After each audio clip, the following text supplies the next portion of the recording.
Je te bénirai toute ma vie. Je chanterai ton Saint-Nom. Je te louerai. Un voyage existait déjà les autres années, depuis 1998, en voyage de l'Espérance avec le Secours catholique. Et donc l'année dernière, on n'a pas pu faire ce voyage de l'Espérance. Et on a pensé qu'il fallait absolument qu'on continue de sortir des personnes détenues pour aller à Lourdes, parce que c'était quelque chose de fort. Il y a un moment très fort qui se passe à ce moment-là. Et donc on a mis en place cette idée de voyage à 23 personnes, c'est-à-dire 5 personnes détenues et 3 personnes libérées depuis quelques années.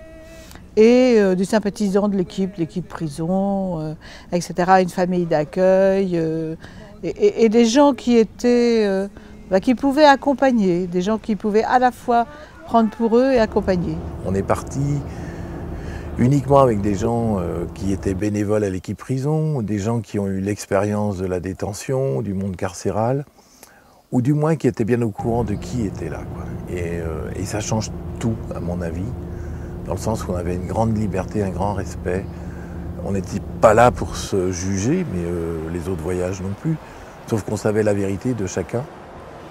La glace s'est très très vite fondue dès le premier jour. Hein, je veux dire, il y a eu vraiment ce premier trajet, mais aussi cette angoisse de partir où on va à la cité Saint-Pierre, procédant toujours, en général, d'une sorte d'apaisement. Ah bon, alors je suis logé là, je mange là. On est rassuré par rapport à un quotidien, et encore plus les gens qui ne font pas des voyages. Je ne pense pas que dans le groupe, il y a des gens qui voyagent beaucoup dans le groupe, donc savoir quelle chambre ils occupent, c'est pas grave, quoi. Mais quand tu quittes même une cellule, et savoir où tu vas dormir, comment tu vas dormir, et d'ailleurs, une des femmes me dit le premier soir, mais c'est qui ferme ma cellule? Je dis, attends, il n'y a pas de cellule, c'est ta chambre, tu fais ce que tu veux, quoi. Et je dis, et maintenant on ne parle plus de cellules. Catherine, tu vas avec Juliette, vous êtes toutes les deux dans la 104. Juliette, tu attends Catherine. Sois sage. Joyeux anniversaire vous deux.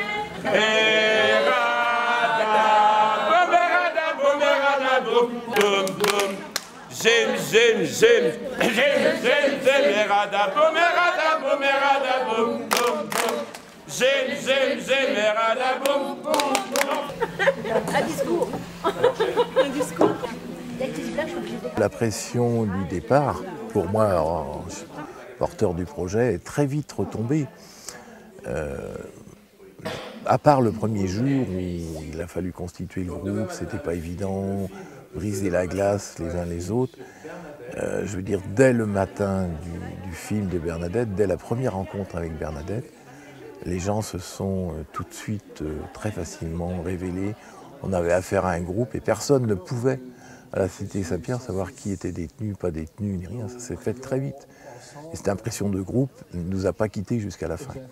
Quand on parle de ce voyage-là avec des personnes détenues, pour elles, Lourdes, c'est vraiment quelque chose, ça veut dire quelque chose. C'est-à-dire, soit elles y ont été quand elles étaient très jeunes, et donc elles ont envie de revoir quelque chose alors qu'elles sont détenues, soit pour des personnes qui n'ont pas vu, elles ont envie de baigner dans cette atmosphère-là. Bon, ça m'a passé, mais je veux dire, à la fois, par contre, elle est restée, elle a même continué à croître.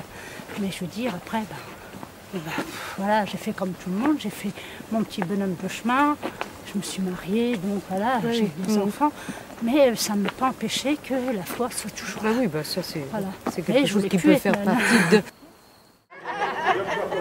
Alors, qui n'a pas encore son voyage? Donc vous demandez à Daniel, il vous le donne. Vous allez découvrir à partir d'aujourd'hui une histoire à la fois extraordinaire et passionnante. C'est celle d'une petite fille de rien qui s'appelle Bernadette.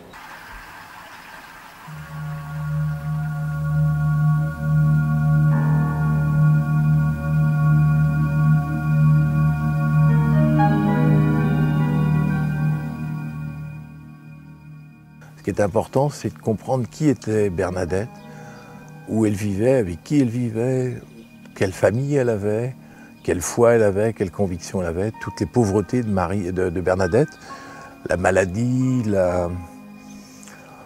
l'espèce de non-intelligence apparente, parce qu'elle n'arrivait même pas à mémoriser les prières, alors que Dieu sait que c'était important à cette époque-là. La maladie, la pauvreté, le fait de voir son père emprisonné, accusé à tort de voleur, etc. Et c'est ce personnage qui a vécu, sur lequel on s'en va sur ses pas à Lourdes, même si maintenant ça a bien changé par rapport au temps où elle a vécu à Lourdes, qui permettent aux gens de reprendre une relecture de leur vie, reprendre leur fil d'or un peu et de se dire mais je suis un petit peu... Bernadette aimait très proche en fin de compte, quoi. Et ce que j'aime bien, c'est aussi voir comment Marie respecte Bernadette, et dans le détail, c'est-à-dire prenant la taille de Bernadette qui faisait 1,48 m, hein, et Marie n'était pas une grande dame, une grande statue, ni rien du tout dans la grotte, elle était juste de la taille de Bernadette. Et je crois que les gens sont très touchés par cette famille du Soubirous qui était une famille où l'amour circulait, dans des situations économiques dramatiques, des situations de santé dramatiques aussi. Et les gens sont rejoints dans leur propre humanité, à tour de rôle, et tous ensemble. Et collectivement, je crois que c'est un peu ça qui est important. L'après-midi, on va donc visiter Lourdes sur les pas de Bernadette. C'est-à-dire qu'on va voir dans la réalité ce qu'on a vu dans le film, le cachot, le moulin, etc., etc. Et là, on est vraiment en plein dedans. On est en plein dedans et ça entraîne le groupe, quoi, là. Certaines se retrouvent dans la façon de vivre de Bernadette. Certaines se retrouvent dans les épisodes douloureux qu'elle a pu avoir. N'oublions pas ils ont vécu dans ce qu'on appelle le cachot. Donc pour des personnes détenues, ça a une importance folle. Et de visiter ce cachot ramène à leur propre histoire. Alors, elles la partagent ou elles ne la partagent pas. Ça, c'est leur affaire. Mais c'est vrai qu'on est bien dans leur vécu à elles, quoi. Hein. On est vraiment dans leur vécu à elles. Nous te demandons un peu plus de fraternité. Et comme disait Martin Luther King, ou nous allons mourir comme des idiots, ou nous allons enfin devenir frères les uns pour les autres.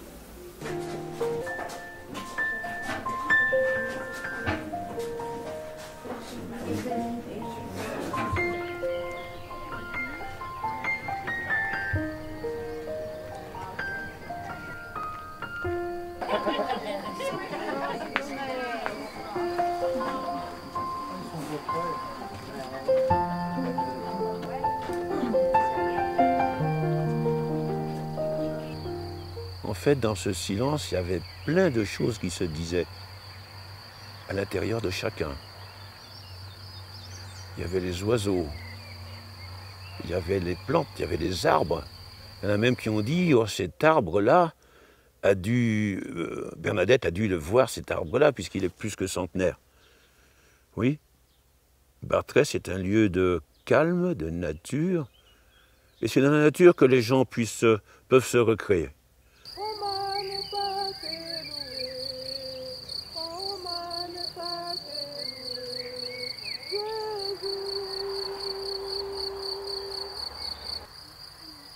Que nous soyons là, c'est parce que tu l'as désiré, Seigneur. C'est parce que tu as attendu notre cri. Dans mon camp à dos, il y a une jeune qui se fait une entorse ici, là, en descendant. Un caillou.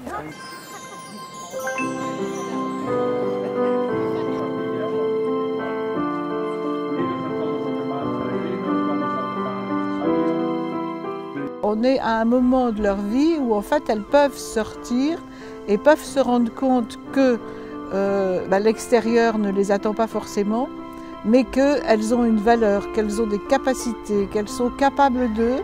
Et donc on est dans un groupe, dans ce cadre du voyage de l'espérance, on est dans un groupe qui leur fait sentir ça.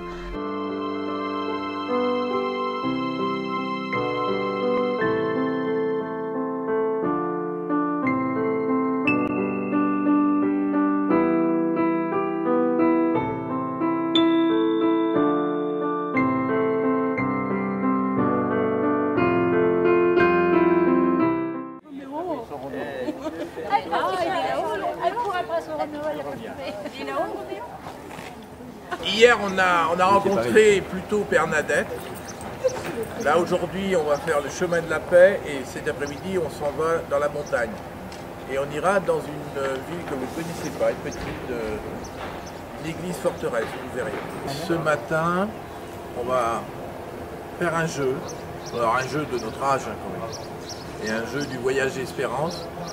C'est-à-dire qu'on va faire un tirage, Fanny, tu as la casquette et les noms, on va faire un tirage de celui qui va être votre ami rapproché pendant 2 jours. Derrière l'ami rapproché, il y a le fait de s'occuper, à travers un tirage au sort, de quelqu'un ce que spontanément on ne serait pas forcément allé. Lui montrer son amitié tout en ne se faisant pas découvrir, puisque le jeu c'est de ne pas se faire découvrir. Mais ça met une note particulière dans du collectif, quoi. Puisque tu peux piéger, tu as le droit de piéger, tu peux montrer toute ton amitié à quelqu'un qui est persuadé que c'est toi ton ami rapproché. Et puis manque de peau, c'est pas ça du tout. Parce qu'en général, le tirage au sort en rajoute. Parce que si c'était nous qui tirions au sort les personnes, je crois qu'on se tromperait. Et là, c'est vraiment un tirage au sort, donc à chaque fois, ça fait tilt, quoi, à chaque fois. Le chemin de la paix, c'est on monte jusqu'en haut de la cité Saint-Pierre, à une petite chapelle qui est très très haute. Le chemin de la paix est dur, il est rocailleux et il monte très très fort. Et donc il est composé de stations, on va dire, où ce sont des personnes reconnues comme ayant une action particulière par rapport aux autres, ou dans la poésie, ou dans des actions, ou dans des choses comme ça, ou pour la paix, ou pour des choses de ce genre. Et donc il y a des textes à lire, et chacun, on ne s'arrête pas à toutes les stations. La personne, le meunier qui nous fait faire ce chemin, choisit lui-même certaines stations par rapport au groupe. Là, par rapport à des détenus, on a quand même parlé de liberté, on a parlé de responsabilité, on a parlé de paix. Je caresse un idéal pour lequel je veux vivre et que j'espère voir se réaliser. Mais c'est aussi un idéal pour lequel je suis prêt à mourir. Alors moi, ce que je trouve dans ce chemin-là, ce qui est important, c'est ce qui se passe entre 2 stations. C'est-à-dire entre les gens quand ils avancent, quand ils montent, quand un tel ne peut plus monter parce qu'il est fatigué, qu'on le prend sous le bras, ainsi de suite, quoi. Là, il y a des choses fortes. Des choses très très fortes qui se passent. Arrivé en haut, l'aumônier nous a demandé de dire un peu qu'est-ce qu'on avait ressenti par groupe, qu'il a choisi d'ailleurs, hein, des groupes de 4-5. Comment on avait envie de parler de ce chemin de la paix. Il y avait 3 dessins ou 4 dessins qui ont été faits et qui montraient quels sont les verbes qu'on a retenus, les mots qu'on a retenus depuis le début de la semaine par rapport à la construction de l'être humain.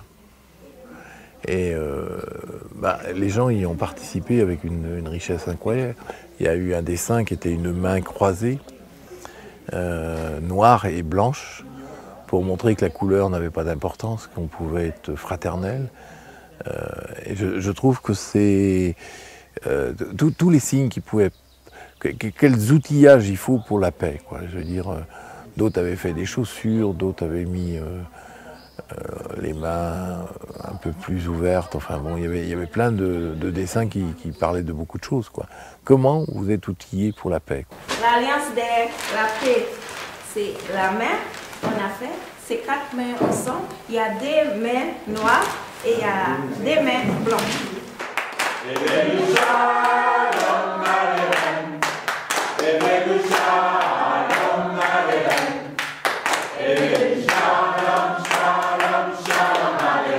Et pendant ce parcours, ce que je vous demande pour jeudi soir à la messe, vous voyez qu'il y a des cailloux. C'est pas ceux-là qu'il faut emmener. C'est le caillou que vous allez voir qui va vous... Plutôt un galet, une pierre qu'on peut tenir dans la main. Pas trop petite, pas trop petit quand même. Qui tient dans la main. Vous choisirez un mot qui vous trotte dans la tête depuis qu'on est en voyage. Depuis dimanche matin. Un mot qu'on peut écrire sur le caillou. Qui vous permettra... Mais ça peut être aussi votre prénom. Oui. Parce que vous êtes des personnes et que c'est quelque chose d'important. Je considère qu'il y a eu un accident de parcours dans la vie et que ça ne peut pas recommencer à tous les instants. Enfin, moi je vois... Le passé de ces gens-là ne m'intéresse pas du tout. Ce qui me tient à cœur, c'est le présent et surtout l'avenir.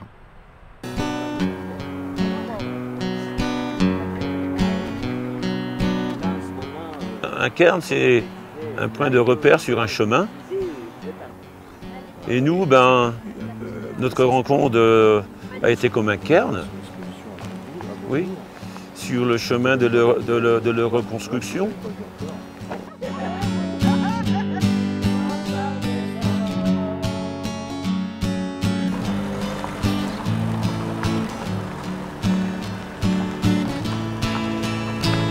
C'est véritablement une église forteresse. Il en reste une vraiment qui est belle, c'est celle de Saint-Savin. Alors imaginez ça beaucoup plus grand puisqu'il y avait 2 hectares tout autour de remparts, de fortifications. Et ils ne vivaient pas tous ici, ils vivaient aussi dans la vallée. Et dans la vallée, il y avait de temps en temps des invasions de... Tout à l'heure on m'a dit des Espagnols, je ne vois pas pourquoi les Espagnols seraient venus. Sarrasins. Des Sarrasins, oui. Ils venaient d'Espagne. Et ils venaient d'Espagne, les Sarrasins.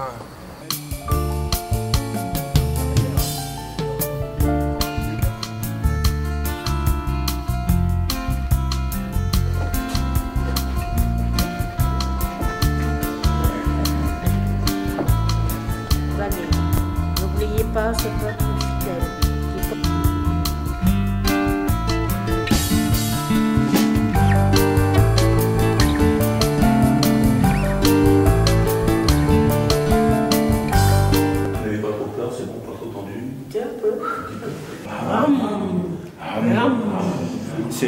C'est un hybride électrique et puis diesel.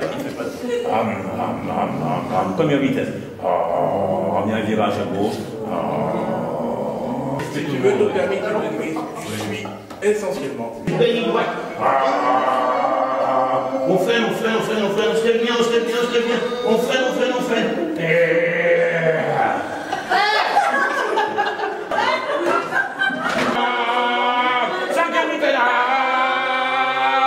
Les sketchs qu'on a faits pour rigoler un bon coup, mais ces dames-là, elles vont garder un souvenir tout le temps. Et elles seront capables de faire la fête avec ces chants, avec ces sketchs qu'on a fait. Tout simple. Passer son permis moto. Le rire participe de beaucoup, quoi. Dans un moment où en plus il y a beaucoup d'émotions qui reviennent, qui peuvent être de la tristesse, qui peuvent être, on voit bien d'ailleurs à certains moments, des gens qui d'un coup repensent à un aspect de leur vie.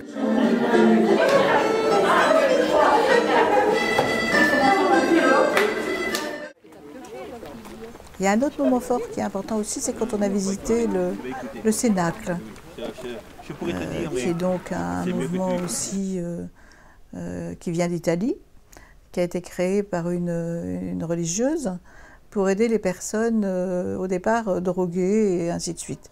Et là donc on écoute dans la chapelle du Cénacle le témoignage d'un garçon qui explique comment il s'est sorti de la drogue et ce qu'il a envie de vivre après, quoi. Et là, c'est pareil, il y a un grand silence, chacun écoute. Alors, on adhère ou on n'adhère pas au projet parce que c'est difficile, hein, c'est sans traitement, sans médecin, sans psychologue, qu'avec le travail et l'aide de ce qu'on appelle le tuteur, en général une personne qui a déjà vécu ce genre de choses et qui est là sur la fin de son séjour. Beaucoup de garçons trouvent la satisfaction dans le sacrifice. Et vraiment, on va se reconstruire grâce à ça, en faisant aussi des choses qu'on pensait ne pas savoir faire, qu'on n'aimait pas. Et vraiment, à travers ces choses-là que la communauté nous pousse à faire, on va trouver la joie dans le sacrifice. Yeah, yeah, yeah, yeah, yeah, yeah, tous ensemble. Yeah, yeah, yeah, yeah, yeah, yeah, yeah. 5, saute, saute, saute.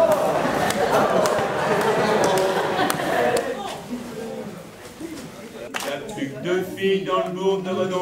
On nous avait demandé à Lourdes, à la cité Saint-Pierre, ce serait bien, puisque la cité était quasiment vide après la semaine de diaconia, que le groupe rencontre des bénévoles de la cité Saint-Pierre, qui sont bénévoles là-bas, et qui auraient aimé partager avec nous, sachant qu'on était un groupe prison. Et en fait, les organisateurs m'ont dit, oh, tu sais, il y aura une dizaine de personnes. En fait, on s'est trouvé devant 80 bénévoles. Ils étaient tous venus avec cet aspect de... On va voir des détenus qui ne sont pas enchaînés, qui sont libres, qui sont avec un groupe de bénévoles rennais. Et donc, au lieu de discuter, on n'a pas partagé, on est passé à une soirée très conviviale, où le groupe d'ailleurs a été super extra, parce qu'on s'est présenté comme groupe. Et les bénévoles étaient du coup très contents le lendemain en me disant « mais on n'a pas vu qui était détenu, pas détenu, on ne sait pas qui vous étiez juste un groupe très fraternel comme n'importe quel groupe ».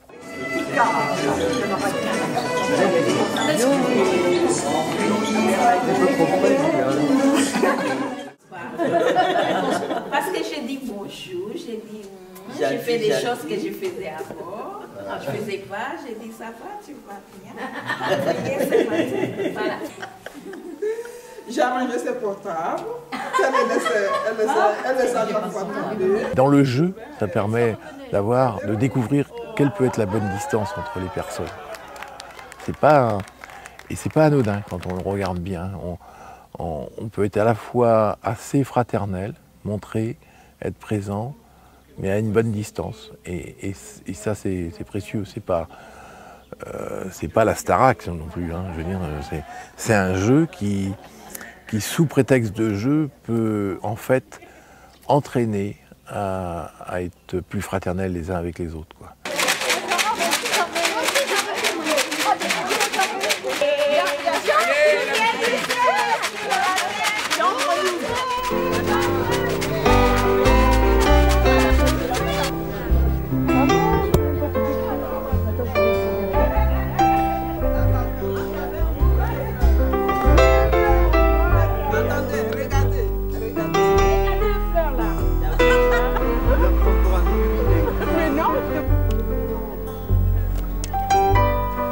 Ah si, bien sûr.